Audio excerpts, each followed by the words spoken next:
धन्यवाद सभापति महोदय। श्री एन.के. प्रेमचंद्रन जी जो हमारे सहयोगी हैं, उनके द्वारा 11 दिसंबर 2015 को पेश किए गए निम्नलिखित संकल्प पर मैं समर्थन करने के लिए खड़ा हुआ। 1.5 साल से हम लोग लगातार इसके ऊपर चर्चा कर रहे हैं। इसका मतलब कि पार्लियामेंट और ये देश कितना सीरियस है। हम एमपी गांव, गरीब, किसान, अनऑर्गेनाइज सेक्टर, ऑर्गेनाइज सेक्टर के लिए कितने चिंतित हैं कि 1.5 साल से हम लोग पेंशन जब तक मिल नहीं जाएगा उनको पूरा, तब तक लगता है कि हम लोग चर्चा करते रहेंगे। पहला है सर उनका पॉइंट कि कर्मचारी भविष्य निधि पेंशन भोगियों को सारांशीकरण और पूंजी लौटाने के लिए लाभ बहाल करना।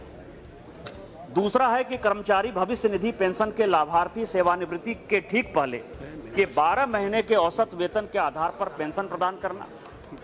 तीसरा, कर्मचारी पेंशन स्कीम 1995 के अनुसार पेंशन भोगियों से संराशीकृत पेंशन की पूरी राशि की वसूली के बाद पेंशन भोगियों को पूरी पेंशन का भुगतान सुनिश्चित करना। कर्मचारी पेंशन स्कीम 1995 के अधीन न्यूनतम पेंशन को बढ़ाकर 3,000 रुपये प्रति माह करना। लगभग 27,000 करोड़ की अथवाकृत भविष्य निधि राशि का उपयोग करके पेंशन भोगियों के लिए आवास योजना सहित कल्याण योजनाएं लागू करना और विगत अनुभव के आधार पर संपूर्ण कर्मचारी पेंशन स्कीम 1995 का संशोधन करना और कर्मचारी पेंशन स्कीम 1995 का विभिन्न अन्य क्षेत्रों तक विस्तार। ये सारे के सारे जो 7 के 7 पॉइंट हैं सर, इसमें से हमको नहीं लगता कि सदन में कोई भी व्यक्ति इसके खिलाफ होगा सर। लेकिन सिचुएशन क्या है, मैं पिछली बार भी इस पर चर्चा कर चुका और मेरा चर्चा कंटिन्यू हो रहा है सर। पूरे दुनिया में ज्वाइंट फैमिली का कॉन्सेप्ट नहीं था। धीरे धीरे पूरी दुनिया में ज्वाइंट फैमिली का कॉन्सेप्ट खत्म हो गया और भारत सबों से अलग इसलिए था कि हम लोग ज्वाइंट फैमिली कॉन्सेप्ट में थे। एक आदमी कमाता था, सभी खाते थे और जो पुत्र या पुत्री होते थे वो अपने माँ बाप का ख्याल रखते थे, उनको पढ़ाते लिखाते थे माँ बाप। लेकिन पूरे वेस्टर्न कल्चर को अपनाते हुए आज ये सिचुएशन हो गया सर कि जिस तरह से पूरी दुनिया में हम ये क्लेम करते हैं, बार बार क्लेम करते हैं कि हमारा यूथ पॉपुलेशन बढ़ रहा है, हमारा यूथ पॉपुलेशन बढ़ रहा है, हमारा 35 वर्ष तक के आयु का जो पॉपुलेशन है वो दुनिया में सबसे ज्यादा है, ये हमारी सबसे बड़ी ताकत है। उसी में जो सबसे बड़ी समस्या आई है कि यदि यूथ है, यदि बच्चा पैदा हुआ है तो उसको बूढ़ा होना है, उसको 60 साल का होना है। जिस रफ्तार से यूथ बढ़ रहा है भारत में, उसी रफ्तार से बूढ़ों की भी संख्या बढ़ रही है। और जिस तरह का रहन सहन का स्तर हो गया है, जिस तरह का स्टैंडर्ड ऑफ लाइफ जो है भारत सरकार के नीतियों के कारण आगे बढ़ रहा है, उस सिचुएशन में यह बहुत ही महत्वपूर्ण बिल है। जो रिजोल्यूशन जो एन.के. प्रेमचंद्रन साहब लाए हैं, ये अपने आप में बहुत महत्वपूर्ण है कि हम अभी से इसकी चर्चा कर रहे हैं, क्योंकि ये चर्चा जो है पहले से कई एक कंट्री में, मैं उसके डिटेल में जाऊंगा कि कई एक कंट्री ने उसके पहले ही सोच लिया, अब हम इसके बारे में सोच रहे हैं। और खासकर अटल बिहारी वाजपेयी जी की जब सरकार बनी तो उन्होंने जो है नेशनल पेंशन स्कीम के तौर पर जो है एक बहुत बढ़िया प्रपोजल लाया, जो मैं आपको कह रहा हूं। और उसके बाद माननीय प्रधानमंत्री जी मोदी जी के नेतृत्व में हम और भी इस पेंशन स्कीम को बढ़ा रहे हैं। लेकिन मैं जिस बात पर था कि जिस तरह से ज्वाइंट फैमिली कॉन्सेप्ट खत्म हो रहा है, आज उनकी स्थिति क्या है।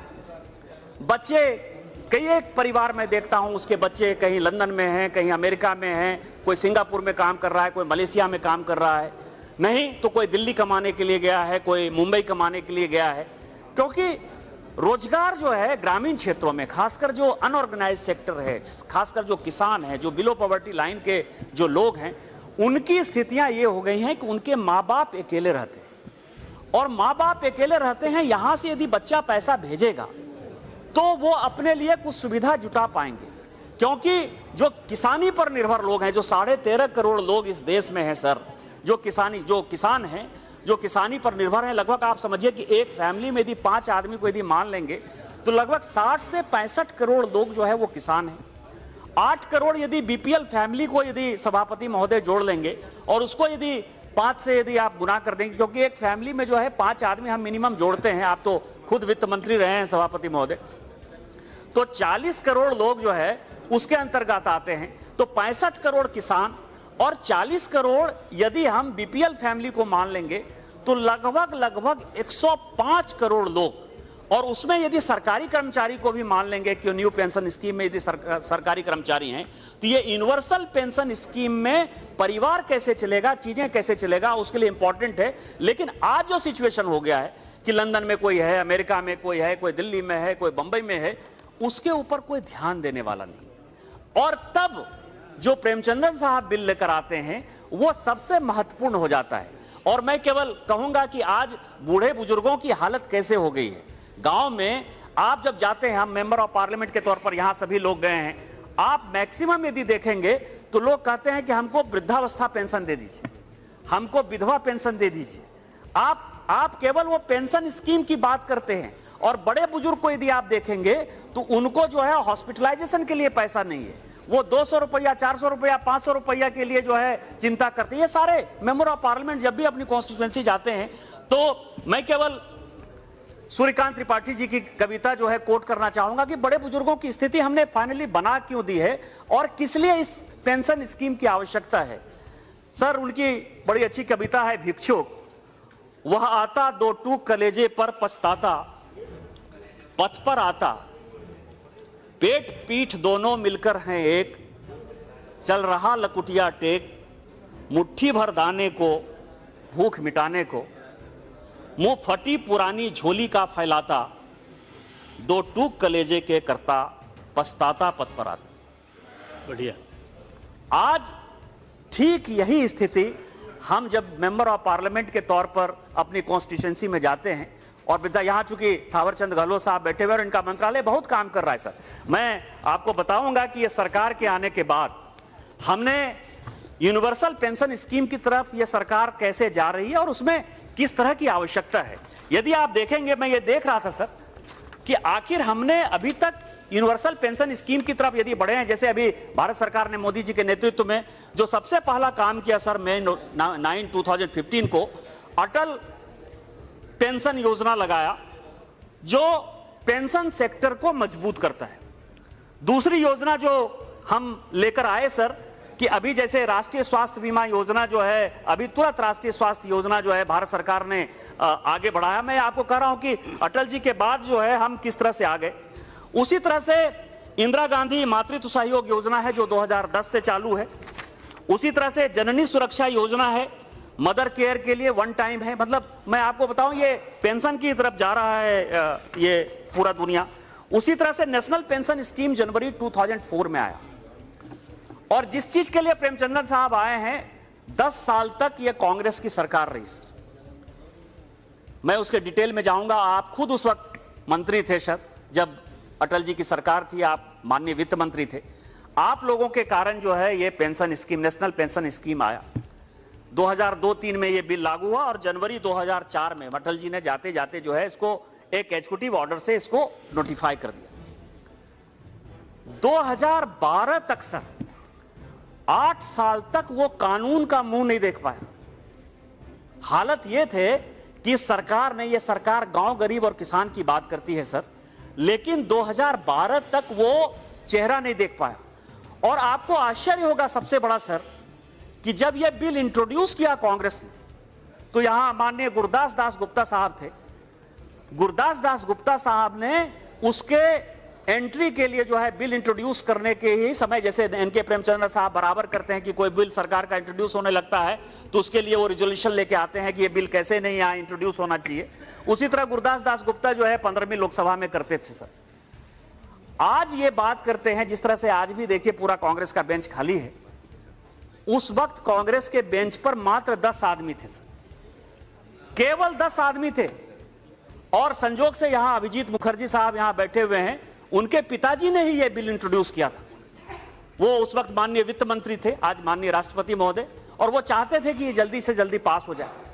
और उन्होंने आगे बाएं देखा तो उन्होंने कहा कि यदि वोटिंग हो जाएगी तो सबसे बुरी स्थिति हो जाएगी, ये बिल तो इंट्रोड्यूस ही नहीं हो पाएगा, ये बिल तो पास ही नहीं हो पाएगा।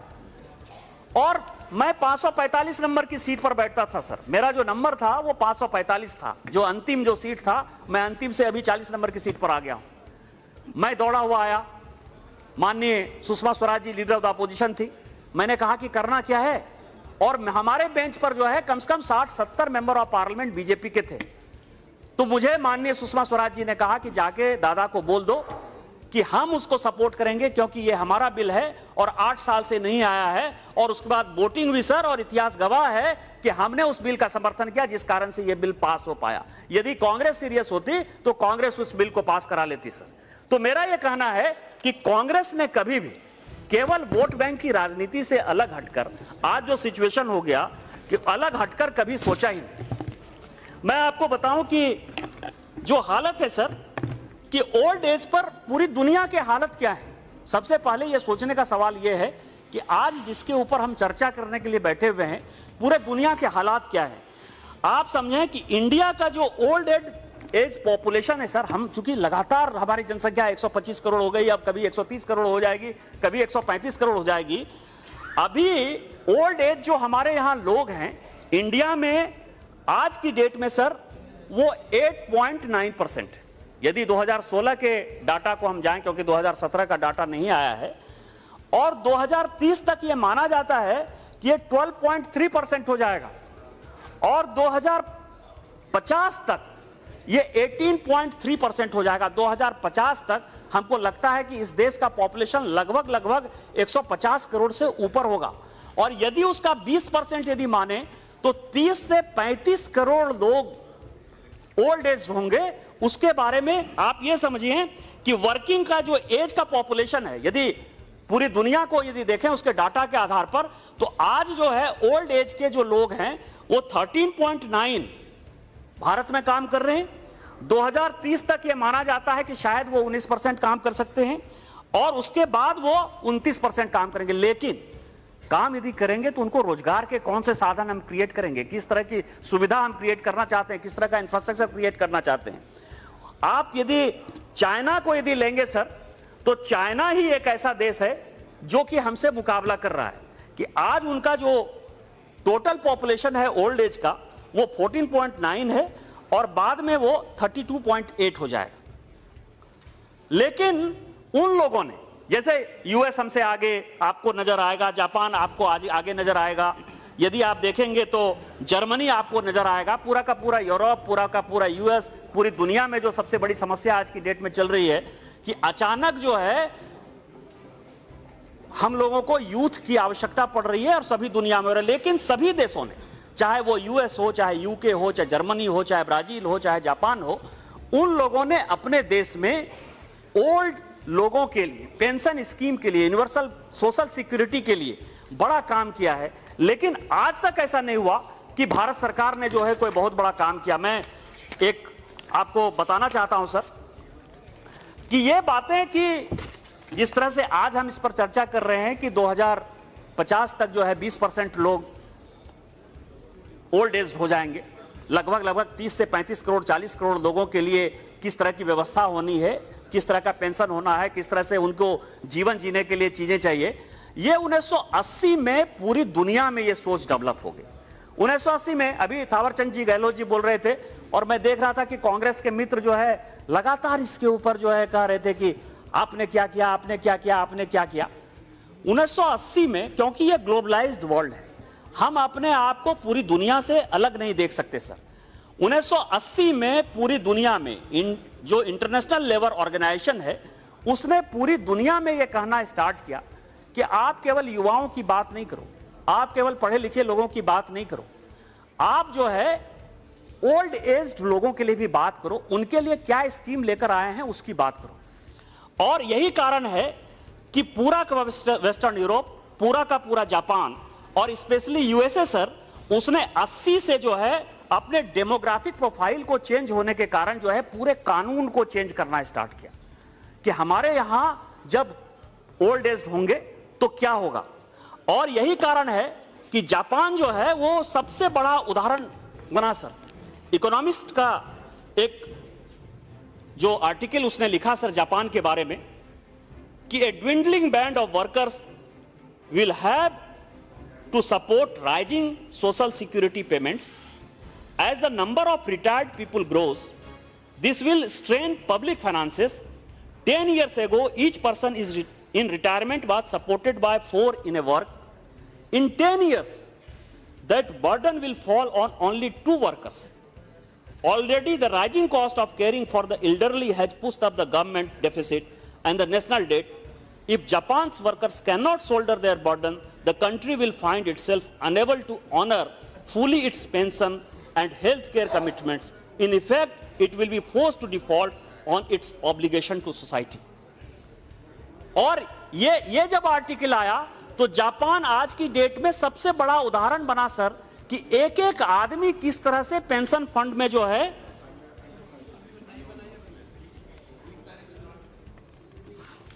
किस तरह से उसने अपने आप को वहां के पॉपुलेशन, वहां के डेमोग्राफी के तौर पर जो है अपने आप को डेवलप करने का प्रयास किया।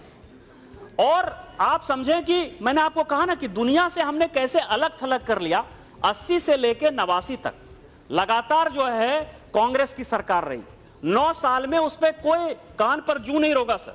और मैं आपको बताऊं कि पूरी एशिया में जब चर्चा हुई, आप दुनिया की छोड़ो, अभी तो हम यूएस की बात कर रहे थे, पूरा यूरोप की बात कर रहे थे, एशियन कंट्री में केवल जापान की बात कर रहे थे।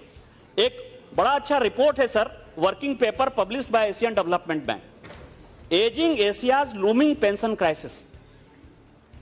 और उसने जो कहा सर कि young continent reaping the demographic dividend of a large youthful workforce is giving way to a graying continent where the ratio of retirees to workers is on the rise. In contrast, the industrialized countries, most Asian countries, do not yet have mature, well-functioning pension system, including India. लगातार Indian labour organisation की report हो, world bank की report हो, IMF की report हो, लगातार alarm करता रहा कि आप जो है जगो, भारत सरकार जगे। लेकिन भारत सरकार नहीं जगी। भारत सरकार कब जगी? भारत सरकार 1999 में जगी। वो मैं बताऊंगा कि किस तरह से माननीय अटल बिहारी वाजपेयी जी का जो कंट्रीब्यूशन, और जिस तरह से अभी मैं आपको बताऊं कि हमारी सरकार ने केवल इस तरह का जो है दीनदयाल पेंशन योजना, अटल ज्योति योजना या नेशनल पेंशन स्कीम ही लागू नहीं किया।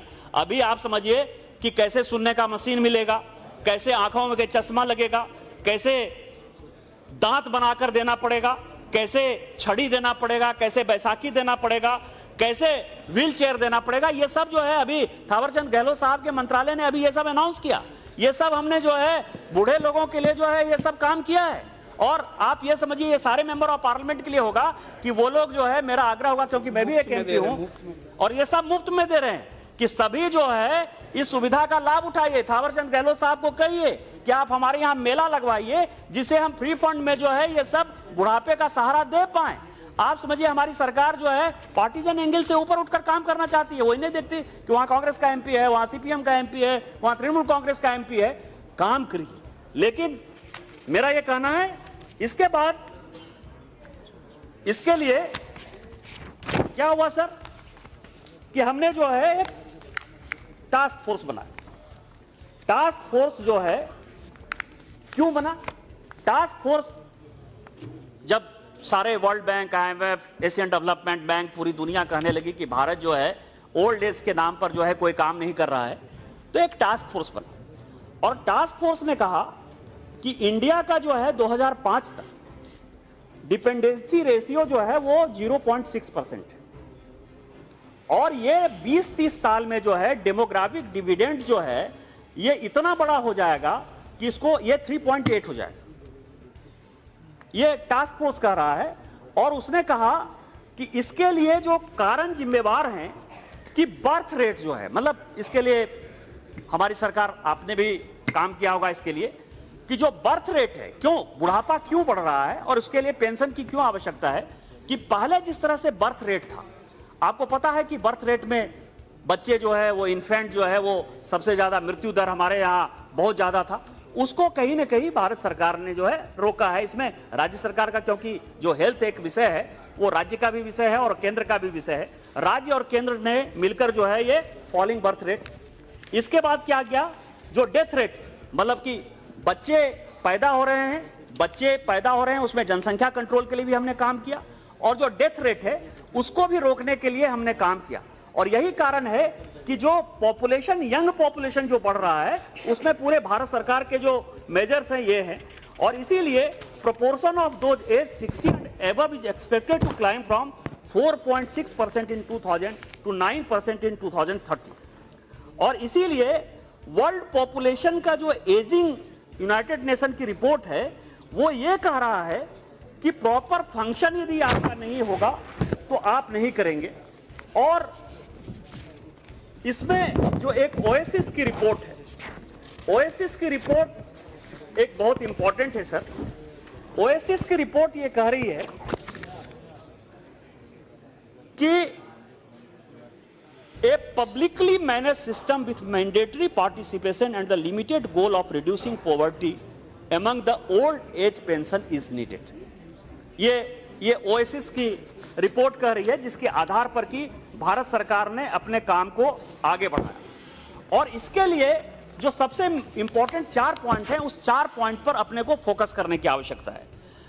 उसमें क्या है कि increasing the share of organised sector employment from around 7% of total employment today to nearly 40-50% by 2030। अभी माननीय प्रधानमंत्री जी के डीमोनेटाइजेशन पर बड़ा ह्यू एंड क्राई हुआ। कल भी आप देख रहे थे कि डिस्कशन चल रहा था। कांग्रेस के हमारे मित्र कुछ दूसरा सोचते हैं कि हम तो इस चीजों को बहुत सपोर्ट करते हैं, लेकिन बता के करना चाहिए था। बता के क्यों करना चाहिए था वो दूसरी बात है। लेकिन आज हम कल भी चर्चा कर रहे थे कि यदि एम्प्लॉयमेंट कोई देता है इस देश में सर, तो सबसे ज्यादा जो है वो medium and small scale sector देता है। यदि लेबर कहीं लगा हुआ है, क्योंकि भारत सरकार के पास इतनी नौकरी नहीं है, इतनी इंडस्ट्री नहीं है, और कहीं ना कहीं चाइना के प्रभाव के कारण कई एक इंडस्ट्री जो है हम क्राइसिस में, मतलब इसमें स्वीकार करने की आवश्यकता है। चाहे गारमेंट सेक्टर है वो क्राइसिस में है, जिसको कि भारत सरकार मदद करने के प्रयास कर रहा है। आप यदि देखेंगे तो पूरा का पूरा खिलौना का जो इंडस्ट्री है वो लगभग बंद होने के कगार पर हैं। आज चाइनीज टॉयज जो है वो बहुत आ गए हैं। उसी तरह से यदि इलेक्ट्रॉनिक्स गुड्स की बात करेंगे, जिस तरह से मोबाइल की बात करेंगे, वैसे नोकिया ने अभी यहाँ प्लांट अपना स्टार्ट किया है, और भी कंपनियां सैमसंग वगैरह आ रही हैं, एलजी वगैरह आ रही हैं। लेकिन आज भी ऐसा है कि लोगों को यदि सस्ते दर पर यदि मोबाइल की आवश्यकता है तो उनको जो है उसके ऊपर निर्भर करना है। किसी को रेडियो खरीदना है, किसी को मान लीजिए गैजेट खरीदना है, किसी को गीजर खरीदना है, किसी को एसी खरीदना है। तो आज भी जो सिचुएशन है वो सिचुएशन ऐसा ही सर। और इस कारण से जो एम्प्लॉयमेंट है वो जैसे रियलिटी सेक्टर में है सर। यदि आप देखेंगे तो रियलिटी सेक्टर एक ऐसा सेक्टर है जो कि पिछले 8-10 साल में कांग्रेस के कारण जो है बहुत नुकसान हो गया। कि यदि मान लीजिए एक मकान बनता है तो एक मकान में 175 तरह के जो है इंडस्ट्री खप जाती है। 175 में क्या है सर? किसी को राजमिस्त्री का काम करना है, किसी को कारपेंटर होना है, कोई मान लीजिए कि इलेक्ट्रिकल फिटिंग का काम करना है तो इलेक्ट्रिक वायर की भी आवश्यकता होती है, एसी लगाना है, टेबल कुर्सी लाना है। यदि आप देखेंगे तो टोटल तरह के जो अनऑर्गेनाइज्ड रोजगार हैं सर वो 175 तरह के हैं, और जो सबसे ज्यादा एम्प्लॉयमेंट देता है इस देश में वो अनऑर्गेनाइज्ड सेक्टर है। लेकिन जो सिचुएशन है सर कि उसका जो रेशियो है, उसका जो चीजें होना चाहिए वो काफी कम है, 7% 10% है। ये माननीय बंडारू दत्तात्रेय साहब जब जवाब देंगे तो बताएंगे कि अनऑर्गेनाइज्ड सेक्टर में हम और क्या क्या काम कर रहे हैं जिसमें आगे बढ़ाने के लिए। लेकिन यदि इसको 40-50% ले जाना है सर, लोगों के स्टैंडर्ड ऑफ लिविंग को यदि बढ़ाना है, यदि उनको पेंशन स्कीम की तरफ ले जाना है, तो आज क्या होता है, जैसे हमारे यहाँ ही डोमेस्टिक लेबर काम करता है, यहाँ जितने लोग मौजूद हैं यहाँ डोमेस्टिक लेबर काम करता है। डोमेस्टिक लेबर को कितना पेमेंट होता है? किसी का अकाउंट नहीं है, अकाउंट है तो किसी को चेक पेमेंट नहीं है, किसी को 4,000 पर, किसी को 5,000 पर, किसी को 2,000 पर। जैसे होटल इंडस्ट्री में काम करते हैं, ढाबा में काम करते हैं लोग, क्या करते हैं? ट्रक ड्राइवर का काम करते हैं, क्या करते हैं? खलासी क्लीनर का काम करते हैं, क्या करते हैं? उसी तरह से जो लेबर सप्लाई करने वाले लोग हैं सर रियलिटी सेक्टर में, वो क्या काम करते हैं? वो ये काम करते हैं, मान लीजिए कि 10 लेबर को जो है उन्होंने दिखा दिया कि हम उनको चेक पेमेंट करते हैं, और मैक्सिमम लोगों को वो दिखाते हैं कि ऐसे ही हम कम पेमेंट करते हैं। उनसे पैसा कुछ लेते हैं, टप्पा कुछ लेते हैं, साइन कुछ करते हैं, और मरता क्या नहीं करता उनको काम करना है।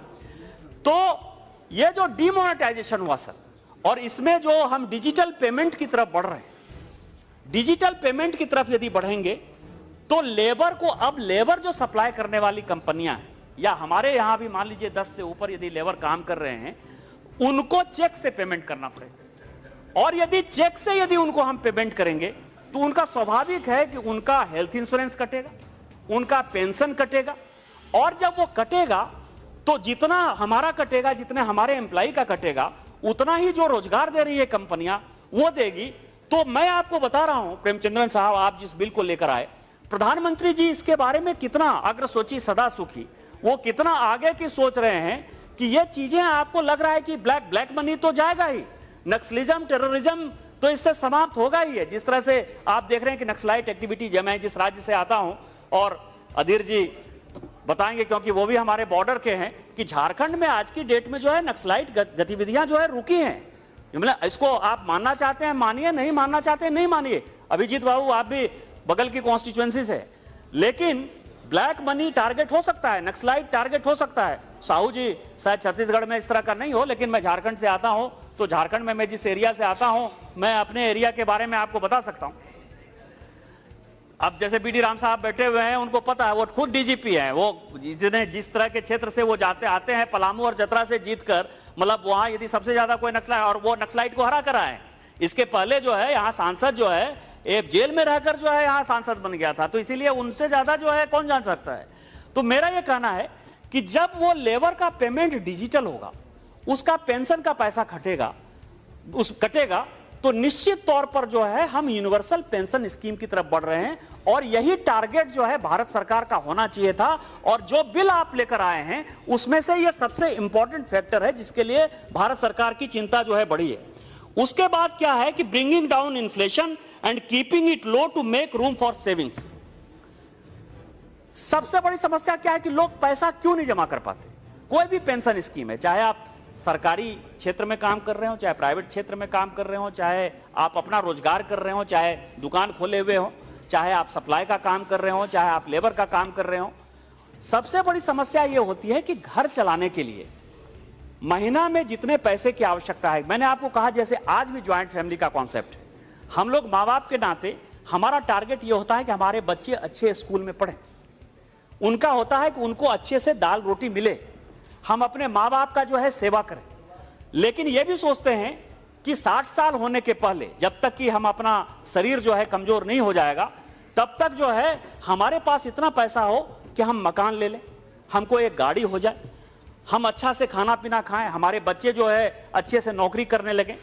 और यदि इन्फ्लेशन होगा, जब कांग्रेस की सरकार थी सभापति महोदय, तो आपको पता है कि इन्फ्लेशन का रेट जो है वो 10% 11% था। चावल, दाल, गेहूं, आप समझिए कि किस तरह का सिचुएशन था।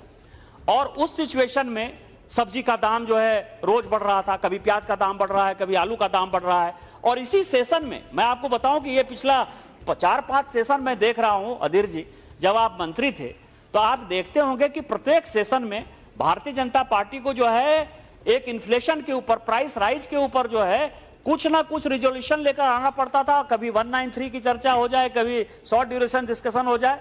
अब देखिए नहीं होता है। इसीलिए इस नेशनल पेंशन स्कीम को लागू करने के लिए या यूनिवर्सल पेंशन स्कीम में जाने के लिए उसका जो है सबसे बड़ा जरूरत था कि इन्फ्लेशन, यदि इन्फ्लेशन कम होगा तो लोगों के पास पैसा बचेगा। लोगों के पास पैसा बचेगा तो हमने अभी क्या किया कि पहले जो है कोई चिटफंड कंपनी पैसा ले लेती थी, कभी कहती थी कि हम आपका रुपया दुगुना कर देंगे, 5 साल में दुगुना कर देंगे। अब हमने क्या कर दिया, हमने ये काम कर दिया कि अब सबका जो है जनधन अकाउंट के तौर पर, आप गरीब से लेके अमीर तक देश में कोई ऐसा परिवार नहीं है जिसका कि हमने अकाउंट नहीं खोला। अकाउंट यदि खोल दिया तो उसकी सेविंग होगी, उसकी जब सेविंग होगी तो वो इन्वेस्टमेंट की तरफ जाएगा। तो दो साथ जो चीजें कंट्रोल करने की आवश्यकता थी, इसके लिए नेशनल पेंशन स्कीम में जाने के लिए कि एक इन्फ्लेशन को कंट्रोल करने की आवश्यकता थी, और दूसरी आवश्यकता जो थी कि वो पैसा ज्यादा से ज्यादा जमा करें, वो चिटफंड कंपनी के चक्कर में नहीं पड़े, वो पैसा दुगुना करने के चक्कर में नहीं पड़े। तो भारत सरकार ने एक बहुत बड़ा जो है ऐतिहासिक कदम उठाया, और जिसके कारण से जो है आज ऐसा हो गया कि आज आपको ये समझ में आ रहा है डिजिटल इकोनॉमी की तरफ जब हम बढ़ेंगे, जब सेविंग की तरफ बढ़ेंगे, तो आप निश्चित तौर पर देखेंगे कि हमारा जो सपना है कि एक एक आदमी को जो है 60 साल के बाद एक सोशल सिक्योरिटी का जो है पैसा मिलता रहे, उसी तरफ बढ़ेंगे। और यही आवश्यकता थी। आप जो बिल लेकर आए हैं, भारत सरकार उसको कितना मदद कर सकती है? मैं आपको कह रहा हूं कि भारत सरकार और राज्य सरकार, उसका बजट कितना है? 125 करोड़ 130 करोड़ लोग हैं, और यदि सारे राज्यों के और सारे लोगों के यदि बजट को यदि मिला लें तो इतना पैसा नहीं होता। हम लोग क्या करते हैं? ऊंट के मुंह में जीरा के तौर पर कहते हैं कि वृद्धावस्था पेंशन देना है तुमको, 200 रुपया ले लो। 200 रुपया भारत सरकार देती है, 200 रुपया राज्य सरकार देती है। विधवा पेंशन का बात है, वही काम करते हैं। तो जब आप इस तरह करेंगे तो परिवार नहीं चलेगा। एक परिवार को चलाने के लिए कम से कम 8,000 10,000, यदि उसको अपना जिंदगी अच्छा से जीना है, 8,000 10,000 रुपये की तरफ जाना है। और जो यूनिवर्सल बेसिक इनकम यूबीआई का जो कॉन्सेप्ट जो है इकोनॉमिक सर्वे में दिया है, वो उसी की तरफ बढ़ रहा है। और भारत सरकार जब तक ये काम नहीं करेगी तब तक जो है हम इन चीजों को इंप्लीमेंट नहीं कर पाएंगे। इसके बाद है कि target policy towards increasing investor awareness. इसके लिए शायद प्रेमचंद्रन साहब जो है थोड़ा सा डिसएग्री करेंगे, लेकिन ये पूरी दुनिया जो है वो मार्केट इकोनॉमी की तरफ बढ़ रही है। पूरी दुनिया मार्केट इकोनॉमी की तरफ बढ़ रही है। वो चीजें खत्म हो गई कि बैंक में आप पैसा जमा करिए और बैंक आपको जो है इंटरेस्ट देगा। यदि मान लीजिए कि इस देश में आपको इंडस्ट्री को आगे बढ़ाना है, माननीय अटल बिहारी वाजपेयी जी के समय, और फिर मैं सभापति महोदय आप ही की तरफ आऊंगा कि जब आप वित्त मंत्री थे, उस वक्त हमने जब इस इकोनॉमी को छोड़ा था, जब हमारी सरकार जो है 2004 में जा रही थी, तो उस वक्त का जो इकोनॉमिक सर्वे तत्कालीन वित्त मंत्री चिदम्बरम साहब ने इसी पार्लियामेंट में पेश किया था, 2004 का जो इकोनॉमिक सर्वे है, उसने कहा कि भारत सरकार ने, अटल बिहारी वाजपेयी की सरकार ने एक रोबोस्ट इकोनॉमी जो है हमको छोड़ा है। और उस वक्त जो जीडीपी ग्रोथ था वो लगभग 8.1% था। 8% पर हम छोड़ के गए। ये जब छोड़ के गए सर, वो 4.5% के आसपास था। और कल भी मैंने चर्चा में जो है जीडीपी ग्रोथ की बात की। आखिर क्या कारण था? आखिर क्या कारण था कि जो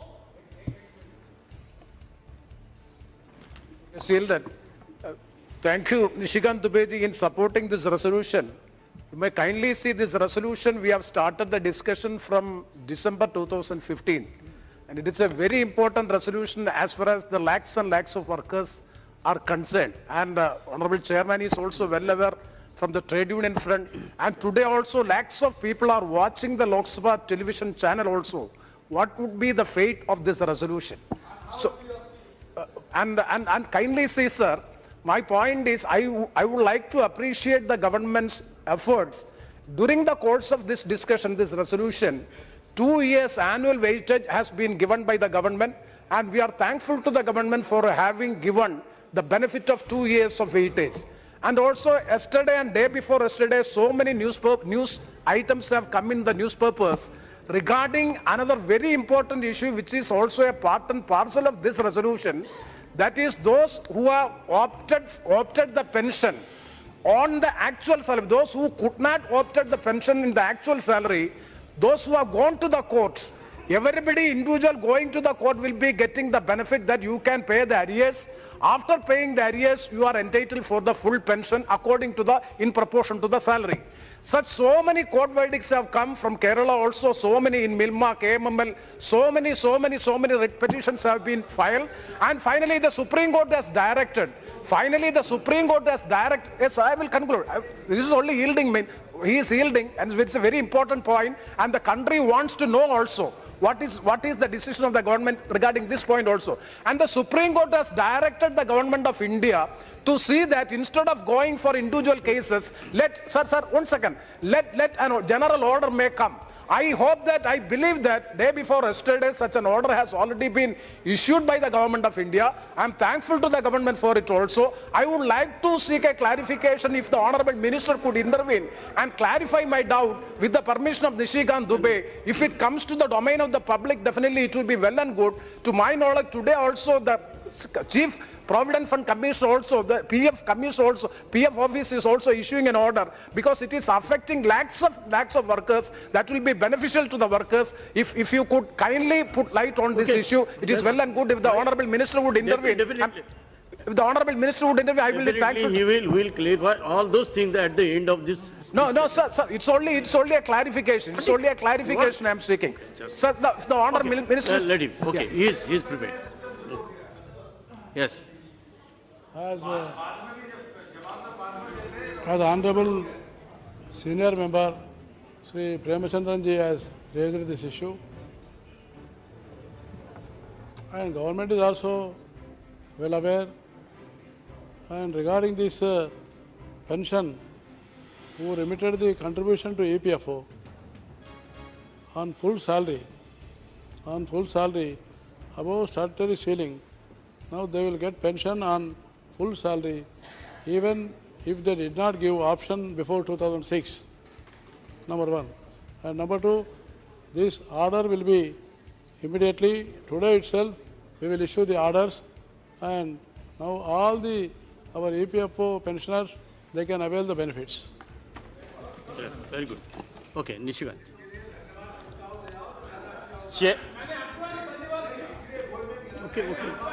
Okay. Chairman sir, Please. Chairman sir, हाँ, He is satisfied. कुछ बोलेंगे? No. Chairman sir, mister Premachandran जिस तरफ बैठते हैं उस तरफ वो उंगली उठाते नहीं।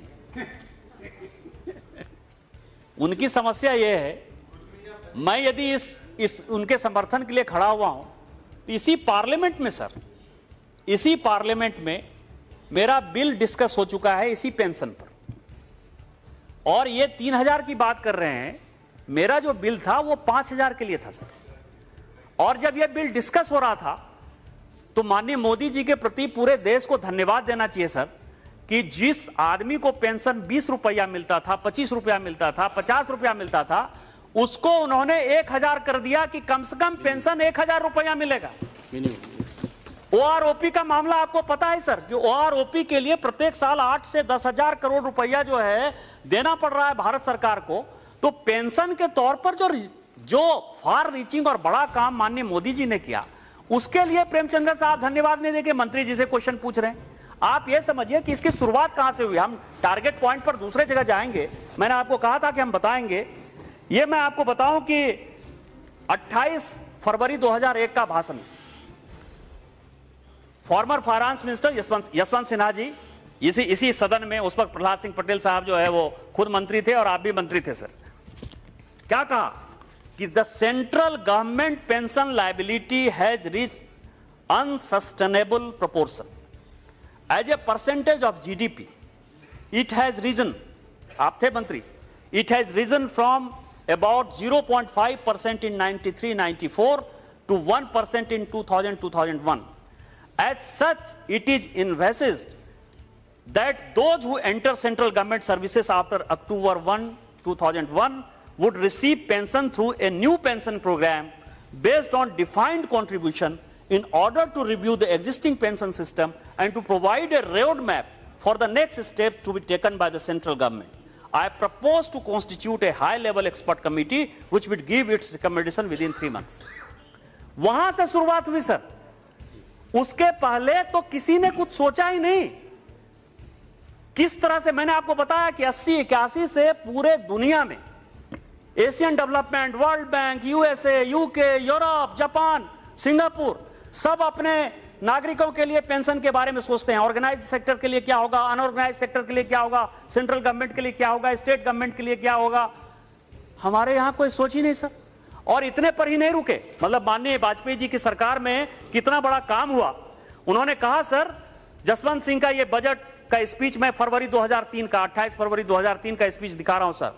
My predecessors in office had in 2001 announced a roadmap for a restructured pension scheme for a new central government employees and a scheme for the general public.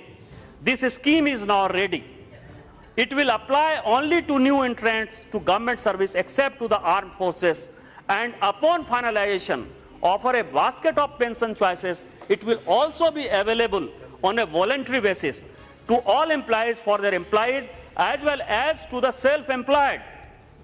This new pension system, when introduced, will be based on defined contribution shared equally in the case of government employees, between the government and the employees, there will of course be no contribution from the government in respect of individual who are not government employees. The new pension scheme will be portable, allowing transfer of the benefits in case of changes of employment, and will go into individual pension accounts with pension funds. The Ministry of Finance will oversee and supervise the pension fund through a new and independent pension fund regulatory and development authority. किसने सोचा और किसने किया इन चीजों को? दुबे जी और कितना समय? आधा घंटा तो हुआ है और 5-7 मिनट सर, और क्या है? ओके। तो मैं ये कह रहा हूं कि हमारी सरकार ने इतना सोचा। मैंने अभी आपको बता दिया कि ओआरओपी में हमने क्या किया, अभी हमने बता दिया कि मिनिमम पेंशन के लिए क्या किया।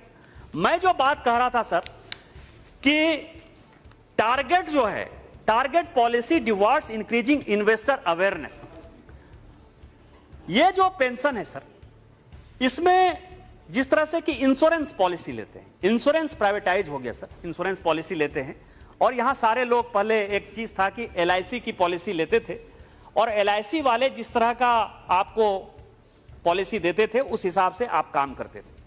बाद में आपको पता है कि इंश्योरेंस में जो है एक बड़ा काम किया, और फिर माननीय अटल बिहारी वाजपेयी जी के नेतृत्व में हुआ कि आपको पता है कि इंश्योरेंस सेक्टर भी खुला। उस वक्त जो 100% इंश्योरेंस सेक्टर में एलआईसी का रोल था, आज आप समझिए कि वो 70% पर आ गया, 30% अब प्राइवेट कंपनियां कर रही हैं। वो अपने प्रोडक्ट को बेच रही हैं सर, वो अपने प्रोडक्ट को बेच रही हैं, तो जनता को इससे फायदा हो रहा है कि हम 1 लाख रुपया देंगे तो किस इंश्योरेंस में हम इन्वेस्ट करेंगे जिससे कि हमको 20 साल के बाद क्या पैसा मिलेगा, 25 साल के बाद क्या पैसा मिलेगा, 30 साल के बाद क्या पैसा मिलेगा। आज जो है इसी तरह के पेंशन स्कीम में जो पैसा देते हैं सर, उनको जब तक कि हम खुली छूट नहीं दे देंगे, और इसके लिए भारत सरकार जो है बहुत सोच भी रही है, और उसने एक सर्टेन परसेंटेज दे दिया है कि ये गवर्नमेंट के सिक्योरिटी में जाएगा, कुछ प्राइवेट में जाएगा, कोई आप समझिए शेयर मार्केट में जाएगा। और यहाँ जयंत सिन्हा साहब बैठे हैं, उन्हीं के समय जो है ये बहुत बड़ा जो है लेजिस्लेशन वो लेकर भी आए, वो जब इंश्योरेंस के लिए लेकर आए, और चूंकि पेंशन को उन्होंने इंश्योरेंस के साथ जोड़ा है, हमारी सरकार ने जो किया है कि जो इंश्योरेंस में जो चीजें लागू होंगी वही पेंशन में लागू होंगी, चाहे एफडीआई का सवाल हो, चाहे किसी और चीजों का सवाल हो। तो ये इन्वेस्टर, इसके लिए एक बड़े सेटअप की आवश्यकता है, और खासकर मेंबर ऑफ पार्लियामेंट का जो रोल है, इस पार्लियामेंट का जो रोल है उसको बहुत बढ़ाने की आवश्यकता है, क्योंकि हम जब तक कि पूरे देश को ये बता पाने में सक्षम नहीं होंगे कि आपका यही है, सरकार जो है हमेशा इस तरह के सोशल सिक्योरिटी को लागू नहीं कर सकती है। इसमें जब तक कि पब्लिक के कंट्रीब्यूशन नहीं होगा, जब तक उसमें अवेयरनेस नहीं होगा, तब तक ये चीजें नहीं बढ़ेंगी। वो चीज जब तक नहीं करेंगे तब तक ये चीज नहीं होगा। तो मेरा ये आग्रह है सर, और खासकर आपके माध्यम से सरकार से आग्रह है कि इसके लिए उनको जगह जगह कैंप लगाने की आवश्यकता है, पंचायत से लेकर सभी जगह कैंप लगाने की आवश्यकता है कि इस पेंशन की क्या आवश्यकता है, पेंशन फंड की क्या आवश्यकता है। उसके लिए अवेयरनेस जब तक नहीं होगा तब तक कुछ नहीं होगा, और उसके बाद ही ये लागू होगा। इसके बाद जो है developing adequate administrative infrastructure and effective distribution network. आज भी जो चीजें हैं सर कि हम कुछ भी चीजें ले जाते हैं, जैसे कांग्रेस ने बहुत अच्छा कहते हैं वेज बिल आ गया, चीजें आ गया, मनरेगा जो है उन्होंने लागू कर दिया सर, बड़े खुश होते हैं, मनरेगा से बड़ा रोजगार बढ़ रहा है। यहाँ आप संजोग से खड़गे साहब आ गए हैं, मैं कुछ बोलूंगा तो तुरंत वो उठ जाएंगे और डांटना शुरू कर देंगे। लेकिन मेरा ये मानना है सर कि मेंबर ऑफ पार्लियामेंट के नाते हम लोग सभी दिशा कमेटी के जो है चेयरमैन भी हैं, क्या उसमें करप्शन नहीं है? सभी उसमें चेयरमैन है, दिशा कमेटी के चेयरमैन है, सभी मेंबर ऑफ पार्लियामेंट जो है। अच्छा, हम लोग चेयरमैन है, मैं 2 जगह का चेयरमैन हूं, तो इसलिए मैं चेयरमैन के नाते बता रहा हूं। वही दिशा की बात कर रहा हूं। दिशा कमेटी में अब मनरेगा है सर, मनरेगा में क्यों इतना करप्शन है? मिट्टी का काम है, मिट्टी का काम बार बार होगा, तो आप ये समझिए कि एक गांव में, एक पंचायत में कितना मिट्टी का काम हो सकता है सर। वो उस तरह की कहानी है कि एक राजा था जिसको कि किसी को रोजगार देना था, तो एक दीवार जो है बनाता था और फिर उस दीवार को जो है तुरंत तोड़ देता था सर, जिससे कि फिर उसको लेबर का काम हो जाए। तो जो पूरे देश भर के हालात हैं और माहौल हैं कि जिस तरह से डिजिटल इंडिया की तरफ बढ़ रहे हैं, डिजिटल इकोनॉमी की तरफ बढ़ रहे हैं, जिस तरह से गांवों में ऑप्टिकल फाइबर बढ़ रहे हैं, उसके लिए एडिक्वेट इंफ्रास्ट्रक्चर की आवश्यकता है। जैसे मैंने कहा ना कि पंचायत लेवल तक आपको अवेयरनेस ले जाने की आवश्यकता है। अवेयरनेस में उनको बताने की आवश्यकता है कि हम आपका ये काम करेंगे, आप इतना पैसा दो, और उस हिसाब से हम आपको फ्यूचर में 60 साल के बाद आपको अपने बच्चों पर निर्भर नहीं होना पड़े, अपने परिवार पर निर्भर नहीं होना पड़े। जैसे कि एक बड़ी अच्छी बात जो है अभी यूके में चल रही है सर, कि 60 साल के बाद जो एक पेंशन का स्कीम चल रहा है, मुझे चूंकि प्रत्येक साल जाने का मौका मिलता है, तो मैंने देखा कि हाल फिलहाल में 8-10 साल में एक बड़ा परिवर्तन हुआ है कि कई एक बच्चे जो है अपने माँ बाप के पास रहते हैं। तो मैंने एक बार पूछा कि क्या ऐसा कारण है, क्या से 8-10 साल पहले जो है आप अपने माँ बाप के पास नहीं रहते थे, अब रह रहे हो? तो कारण यह है कि जो युवा है वो बेरोजगार हो रहा है सर, वहां युवा बेरोजगार हो रहा है, और सोशल सिक्योरिटी के तौर पर जो बड़े बुजुर्ग हैं, जो घर के माँ बाप हैं, उनको पेंशन मिल रहा है। तो वो पेंशन के सहारे अपने माँ बाप को, मतलब खाने पीने के लिए, अपनी बेरोजगारी को खत्म करने के लिए वो फिर से ज्वाइंट फैमिली कॉन्सेप्ट पर आ रहे हैं और अपने माँ बाप के पास आ रहे हैं। तो इस तरह से हम उनको यदि जिंदगी देना चाहते हैं तो वो एक रास्ता है सर जिसमें कि हम ये करेंगे। और इसके बाद जो अंत है सर, कि जो टैक्सेशन है, जो टैक्स है, जैसे कल बड़ी लंबी चौड़ी बातचीत हो गई सर टैक्सेशन पर, कि डायरेक्ट टैक्स का क्या परसेंटेज है, इनडायरेक्ट टैक्स का क्या परसेंटेज है। डायरेक्ट टैक्स भारत में और कम होना चाहिए, खासकर पेंशन स्कीम में जो है उस तरह के टैक्सेशन के बारे में भारत सरकार को निश्चित तौर पर सोचना चाहिए, क्योंकि डायरेक्ट टैक्स यदि कम नहीं होगा तो हम ज्वाइंट फैमिली कॉन्सेप्ट की तरफ जो है नहीं बढ़ पाएंगे, और नहीं यदि बढ़ पाएंगे तो फिर जो हमारा टारगेट है कि 60 साल के बाद कोई भी आदमी ऐसा नहीं हो जो भूखा नंगा नहीं सो पाए, जो आराम से ये हो जाए, उसके लिए जो है टैक्सेशन पॉलिसी में भारत सरकार को एक बड़े चेंजेज की आवश्यकता है कि इस तरह के इन्वेस्टमेंट में हम क्या कहें, क्या कर सकते हैं सर। मैं केवल अंत में सर, सभापति महोदय, लगता है कि बहुत लोगों को बात करना है और ये करना है, मैं केवल अंत में इतनी ही बातें कहूंगा कि हाथों की लकीरों पर ना जा गालिब, हाथों की लकीरों पर ना जा गालिब, नसीब उनके भी होते हैं जिनके हाथ नहीं होते। तो जो बूढ़े हैं उनको भी जिंदगी जीने का अधिकार है, उनके लिए भी भारत सरकार को प्रयास करना चाहिए। इन्हीं शब्दों के साथ धन्यवाद। अगर आप शेयर मार्केट में इन्वेस्ट करना चाहते हैं तो इसके लिए आपको एक ट्रेडिंग अकाउंट की जरूरत पड़ती है। ट्रेडिंग अकाउंट ओपन करने के लिए वीडियो के डिस्क्रिप्शन में मैंने आपके लिए एक लिंक दे के रखा है। उस लिंक पर क्लिक करके अगर आप ट्रेडिंग अकाउंट ओपन करते हैं तो उस ट्रेडिंग अकाउंट ओपनिंग के लिए आपको कोई भी चार्जेस देने की जरूरत नहीं है, साथ में कोई भी एनुअल फी देने की जरूरत नहीं है। और जब भी आप इक्विटी में शेयर खरीदेंगे या फिर बेचेंगे तो उसके ऊपर आपको कोई भी ब्रोकरेज देने की जरूरत नहीं है। अगर मान लीजिए आपने 100 रुपए का कोई शेयर खरीदा और उसे 150 रुपए में बेच दिया, तो जो 50 रुपए का फायदा होगा तो वो सीधे आपकी जेब में जाएगा। इसके ऊपर जो है वो आपको कोई भी ब्रोकरेज चार्जेस देने की जरूरत नहीं है, कोई भी यहाँ पर आपको चार्जेस नहीं है। तो इसके लिए अगर आप अकाउंट ओपन करना चाहते हैं तो वीडियो के डिस्क्रिप्शन में मैंने एक लिंक दिया हुआ है, तो उस लिंक पर क्लिक करके आप घर बैठे ऑनलाइन एक डीमैट अकाउंट ओपन कर सकते हैं। इस वीडियो को देखने के लिए आपका बहुत बहुत धन्यवाद। अगर आपको कोई सवाल है या फिर कोई कमेंट है तो आप इस वीडियो के नीचे जो कमेंट बॉक्स है वहाँ पे कर सकते हैं। और साथ में दोस्तों, अगर आप मेरे चैनल पे पहली बार विजिट करें तो मेरे चैनल को सब्सक्राइब कीजिए और जो उसके बाद बेल का आइकॉन आएगा उसे भी आप प्रेस कर दीजिए, ताकि मेरे जो आने वाले वीडियोज है वो सबसे पहले आपको देखने को मिल सके।